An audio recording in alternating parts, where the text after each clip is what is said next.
பெண்கள் மற்றும் குழந்தைகளுக்கு எதிரான குற்றங்களில் ஈடுபடுவோருக்கு தூக்கு தண்டனை அல்லது என்கவுண்டர் செய்ய வேண்டும் என கூறியுள்ள பாஜக மூத்த தலைவர் தமிழிசை சவுந்தரராஜன், தென் மாவட்ட வளர்ச்சியில் புதிய அரசு அக்கறை காட்ட வேண்டும் எனவும், புதிதாக தேர்ந்தெடுக்கப்பட்ட எம்எல்ஏக்கள் அவரவர் தொகுதி பற்றியும் அரசியல் பற்றியும் தெரிந்து கொள்ள வேண்டும் என தெரிவித்துள்ளார்.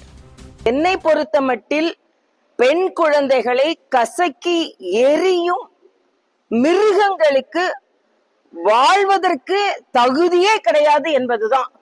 என்ன கேட்டா அப்படிப்பட்டவங்களை எல்லாம் தூக்குல போடணும், என்கவுண்டர் பண்ணணும். இதுல என்ன மனிதாபிமானம் இருக்குன்னு எனக்கு தெரியல. தெலுங்கானால இதே மாதிரி ஒரு நிகழ்வு நடக்கும்போது என்கவுண்டர் நடந்தது, அதுக்கப்புறம் அது வழக்கு நடந்தது, அதெல்லாம் வேற விஷயம். ஏன் இத சொல்றேன்னா, ஏன்னா இந்த இன்னைக்கு தூத்துக்குடியில விளாத்திக்குளம் ஒரு ஃபுல் ஸ்டாப்பா இருக்குன்னு பார்த்தா, கோவை இன்னைக்கு மறுபடியும் இந்த ஆட்சியிலையும் 10 வயது குழந்தை, எல்லாத்துக்கும் மேல ரொம்ப பயமா இருக்கு. திருப்பி விழுப்புரம் பக்கத்துல இன்னொரு 11 வயது குழந்தை. ஆக இது தொடர்கதையாகி கொண்டே இருக்கிறது என்பது எனக்கு மிகுந்த கவலை அளிக்கக்கூடியதாக இருக்கிறது. இங்க தாவேகால தேர்ந்தெடுக்கப்பட்ட எம்எல்ஏக்கள் முதல்ல அவங்களோட தொகுதி என்ன, அவங்களோட தொகுதியோட வரைமுறை என்ன, ஜியோகிராஃபி என்ன, சோசியாலஜி என்ன, மக்களின் பிரச்சனை என்ன, இதையெல்லாம் தெரிந்து கொள்ள வேண்டும் என்று நான் வேண்டுகோள் விடுக்கிறேன்.